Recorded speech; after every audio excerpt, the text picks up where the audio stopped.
stödd hér á Hallormsstað sem hin gamla jörð líklega frá landnám eða fljótlega eftir landnám. Man ekki getið hana í fornsögum en fljótlega samt Hallormsstaður nefndur og á þessum stað fæðist ég 1935. Sonur Guttorms Pálssonar sem var hér skógarverður í 46 ár. Hann enda búinn að gegna þegar ég fæðist í aldarfjórðung því að hann skipaður 1909 í þetta starf og hann var jafnframt bóndi.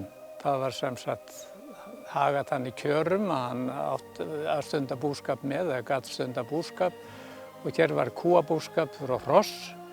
En sauðfé mátti ekki vera í skóginum sem átti að vera friðaður fyrir sauðfé. En hann fékk að hafa á hjálegu hér innan við sem heitir Buðlungavellir 40-50 ær á fóðrum. Svoleiðis að þetta er hans starfi. Móðir mín, Guðrún Margrét Pálsdóttir, hún ættuð úr Landbroti syðra. Og faðir minn missir Sigríði fyrir konu sína 1930 og fljótlega eftir það ræðst móðir mín sem var 20 árum yngri, ráðskona hér inn á þetta heimili. Þá eru 4 hálfsystkini mín hér viðlóðandi og síðan eignast hún 5 börn og ég einn í þeim hópi, tvíburi. Eldri tvíburinn Gunnar Guttormsson, hann þekkja nú ýmsir. Hann kom 15 mínútum undan mér í heiminn og það vissi enginn að það væri von á meira heldur en honum. Þannig var nú hagað mæðraskoðun á þeim tíma. En allt lukkaði þetta, það þurfti að vísa dangla í mig til ég grenjaði eins og börn eiga að gera. En það lukkaðist og við lifðum sem sagt öll hálfsystkinin og erum á lífi 4. En eldri systir mín látin fyrir nokkrum árum, Margrét. Og hér viðfangsefnið á þessum stað náttúrulega skógarvarðarstarfið og búskapurinn. Og ég fylgist með þessu hvort tveggja og þáttakandi í búskapnum, bara strax eiginlega ég man eftir mér og við piltarnir, líka hálfbræður mínir á þeim tíma. Og ég til dæmis hér í fjós sem byggt 1909 og 8-10 kúa fjós.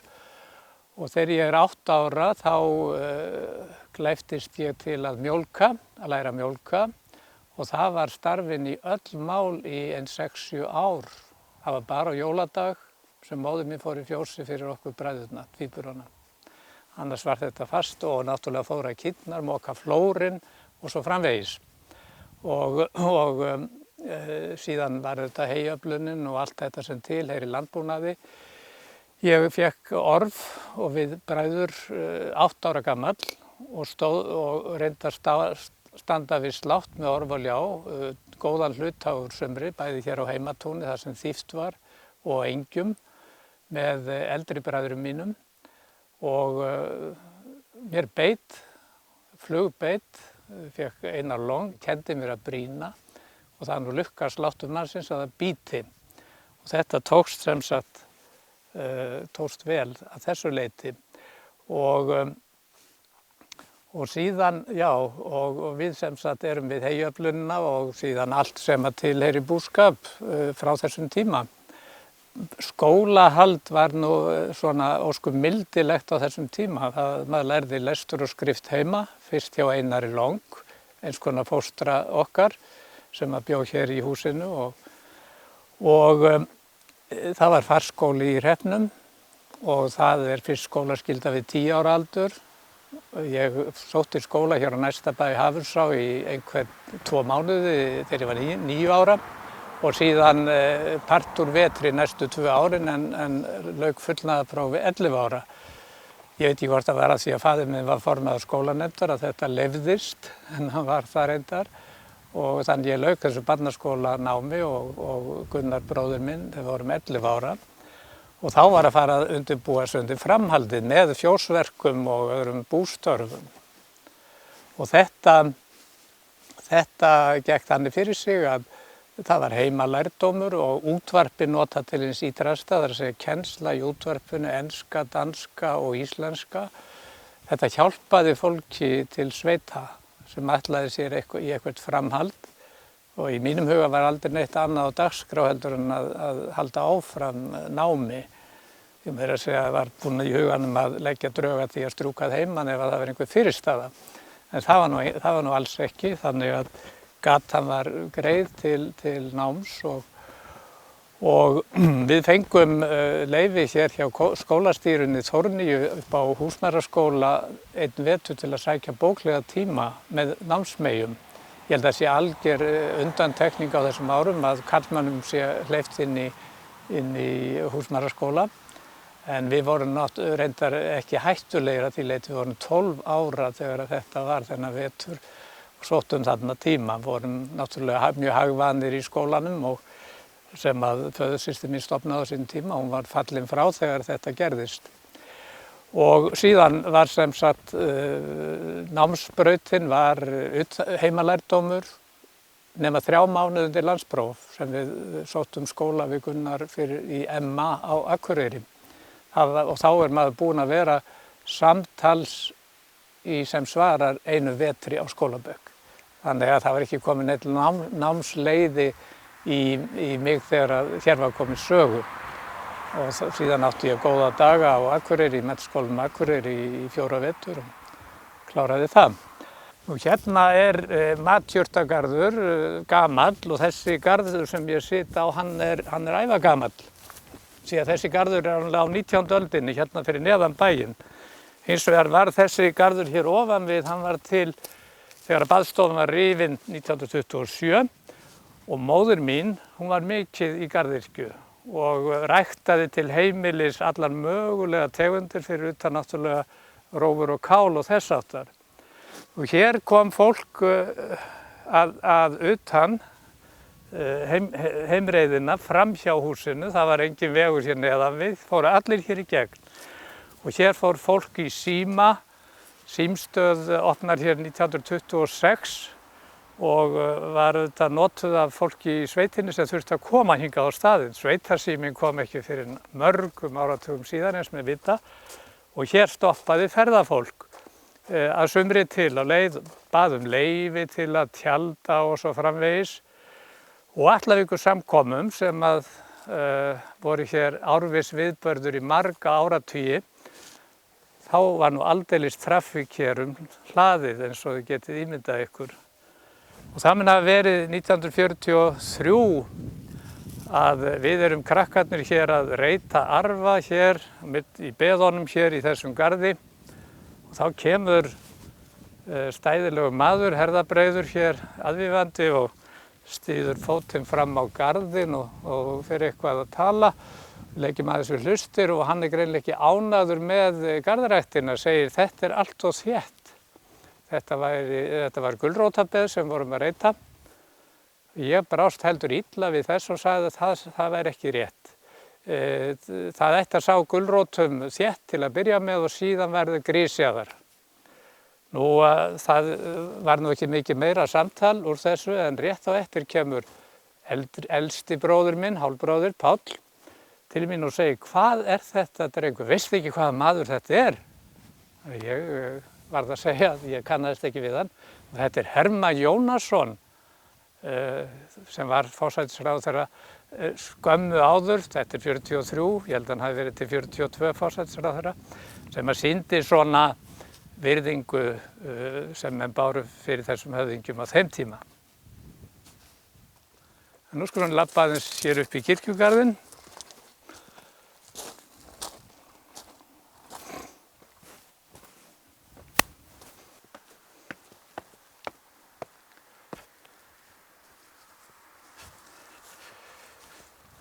Já, hér erum við komin í kirkjugarðinn og hér er steinn sem minnir á þessa fornu kirkju sem er hér frá árdagakristni af líkindum og allavega frá því 1200 og hún stóð hér til 1895, þá að lokum timburkirkja þar sem langafi minn var prestur. Og hér í þessum garði hvílir auðvitað margt af mínum forfeðrum. Sigurður Gunnarsson er fyrstur þeirra sem í seinni tíð sem hingað koma, en síðan hefur hér bæst við margt fólk sem er ættfólk mitt sem hvílir í þessum garði. Og hér eru leiði föður míns, hér hægra megin, og hans fyrri konu, Sigríðar Guttormsdóttur. Hún var ættuð frá Stöð, þau voru reyndar systkinabörn, og Guttormur í Stöð nafn sem svona eldra fólk kannast kannski við. Hann var latínumaður mikill og var prestur á Svalbarði í Þistilfirði áður en að koma Stöð í Stöðvarfirði. Og þar sem sagt, þau kynntust þessi frændsystkinin. Það nú kannski rétt að nefna hér Þorstein Valdimarsson sem hvílir hér, því að hann er svona, má kannski segja öðrum ásamt Páli Ólafssyni, telsta skáld hér skógarins. Þetta legsteinn yfir Þorstein sem þið sjáið hér undir þessum runna. En handan við runnan enn einn legsteinn, og það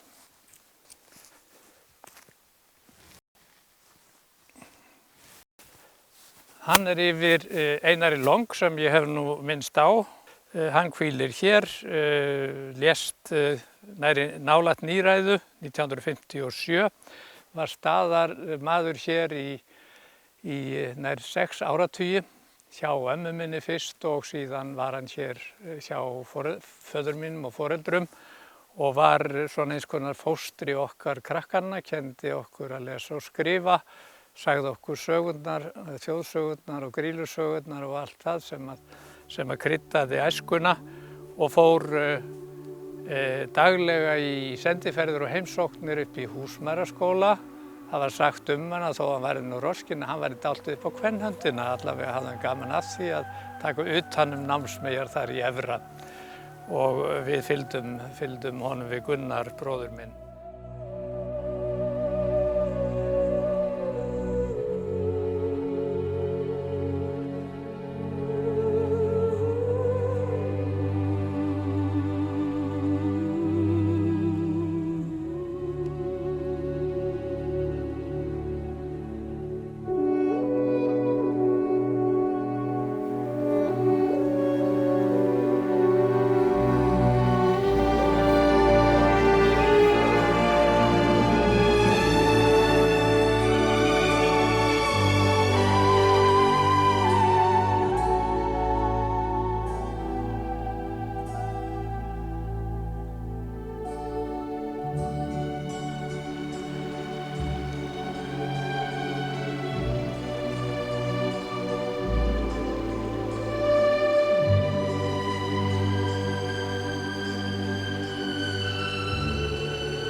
Þetta nú hið mikla Lagarfljót sem nú því miður svona hálfgerður umskiptingur í dag, en við skulum ekki taka þann þráð mikið upp. En fljótið var auðvitað bæði hindrun en líka samgönguæð og fór eftir árstímum. Hér voru bátsferðir á fljótinu frá 1905 til 1935. Þá gekk hér heilmikil fleyta sem var kölluð Lagarfljótsormurinn, og hún fór af stað við Egilsstaði og endaði sína ferð í Brekku í Fljótsdal hér innfrá og lagði stað á fáeinum stöðum. Flutti bæði fólk og varning, og til dæmis fór ferðafólk meðan að fjörðum leigði bátinn upp eftir og til að skjótast upp í Hallormsstað. Nú á stöku bæjum var til bátur, bátkænur, árabátar, en einhvern veginn fór það heldur illa með útgerð manna að því leyti menn hirtu ekki vel bátana, þannig að þeir endurslítið. Hér á Hallormsstað voru nokkrar tilraunir gerðar. Hrafn Sveinbjarnarson átti bát og einhvern tíma fékk ég lánaðan fleytu, ég held 53 sumarið til að fara á dansleik með yngismeyjum hérna á Skógræktinni upp í Fljótsdal. Og þá blés hann nú talsvert að norðvestan og var talsvert bárað, hún getur verið kröpp hérna á fljótinu. og ég var einn að róa og 3 dömur borð. En þetta gekk nú allt og við komumst í brekku en fólkið heima sem sá til okkar, það sá okkur hverfa í Öldudalinn og var ansi hrætt okkur. En nóttina lygndi og þá fórum hér eftir spegilsléttu fljótinum og það sem sagt sýnir á sig margar hliðar eins og nærri má geta. Að vetrarlagi þá mikið farið á ís á fljótinu, það var riðið, það var farið á sleðum. Ég fór með minni fjölskyldu á stríðsárunum hérna frá Hallormsstað inn í Buðlungavelli. Ég man eftir þeirri heimsókn sérstaklega því að við dokkuðum við kvöldið að hlusta á Börr Börnsson sem var útvarpssagan á þeim tíma og það gekk nú allt slysalaust en stundum voru ansi svona miklir garðar hérna, ísgarðar við land og ekki alltaf mjög auðveld landtaka.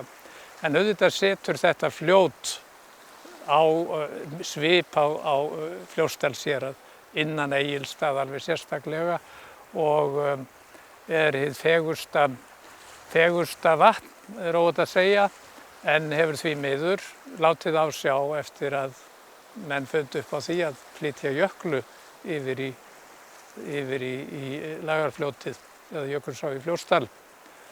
Nú hér handan fljóts svo mjög myndarleg og falleg býli sem að njóta sín vel, ekki síst í veðri eins og núna.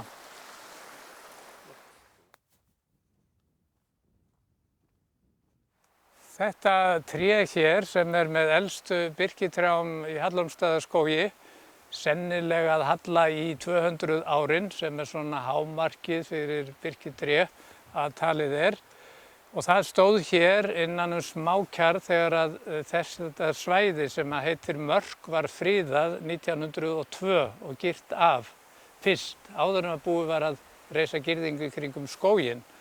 Og í þessu tré satt meðal annars Einar Long fyrir aldamótin 1900 þegar hann var að gæta fjár hér á þessu svæði og sagði okkur af því. Og síðan fékk hann nafni peningatré því að ferðafólk fann upp á því að setja aura hérna í holu eftir eina greinina hérna bakvið og mjög spennandi að komast í óvænt í svona banka fyrir ungviðið. Já, við stöndum hér á innri Atlavíkurkletti og við okkur blasir hér á bakvið mig hinn sögufræga Atlavík sem ber nafn af Graut-Atla landnámsmanni sem átti sér bústað hér ofar í landinu og minjar forna byggð þar að finna. Atlavík hefur á seinni áratugum, svo ég segi ekki öldum, orðið þekkt sem ákjósanlegur samkomustaður frá náttúrunnar hendi milli klettanna við þessa vík við fljótið.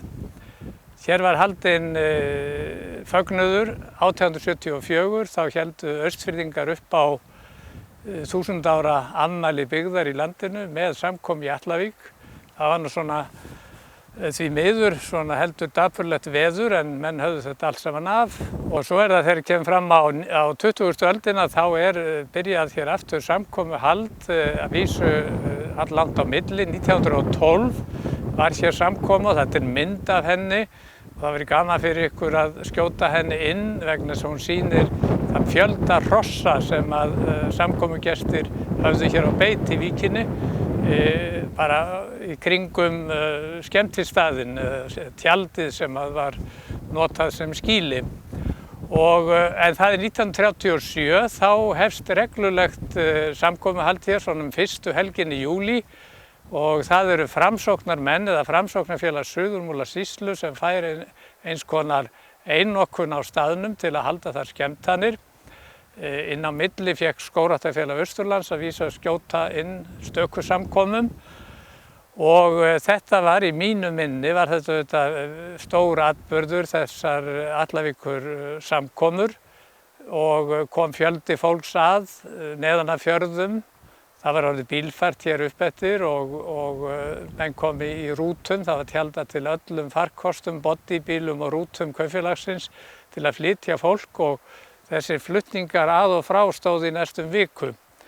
Fyrst var nú bara fagnað á sunnudegi en svo eru samkomudagarnir 2, laugardagurinn tekinn með svo fólk hefði nú eitthvað við að vera, annað heldur en að líta í glas og þess háttar. En samkoman var yfirleitt formlega sett á sunnudegi klukkan 14 og þá voru það auðvitað liðsáttar framsóknarmanna sem að stigu í stólinn. Það var í Rjóðri hér uppi í Víkinni, þar sem var hátimbraður ræðustóll og þar var gjarnan stýrt söng og fólk safnaðist þar í kring og hlýddi sem sagt á ræður og tók þátt í söngnum. 1943 skaut Skógræktarfélag Sýslunnar eða Austurlands inn samkomu og þar komu ýmsir þjóðþekktir menn, ég man eftir Páli Ísólfssyni sem að stýrði þar söng, Sigurður Nordal sem flutti ræðu og Ágúst H. Bjarnason, svo að nefndu séu svona þekkt nöfn sem að komu þar við sögum. Og auðvitað var ekki alltaf hvorki umgengni eða hegðan manna eins og best var á kosið, sérstaklega ágerðist það nú á stríðsárunum að þá var meira áfengjum hönd haft og síðan bættist kannski annað og verra inn í neysluna sem það segir. En síðustu hátíðarnar voru hér undir 1990, einhver sú fjölmennasta var haldin á vegum ungmenna og íþróttasambands Austurlands. Þá komu hingað 6.000 manns og meðal skemmtikrafta var Ring og Star. Það var mikið fjör í Atlavík á þeim tíma. En nú er þetta sem sagt friðsældarstaður, tjaldstaður fyrir þá sem kom í Þjóðskóginn og hér er setinn bekkurinn sérstaklega í júlímánuði.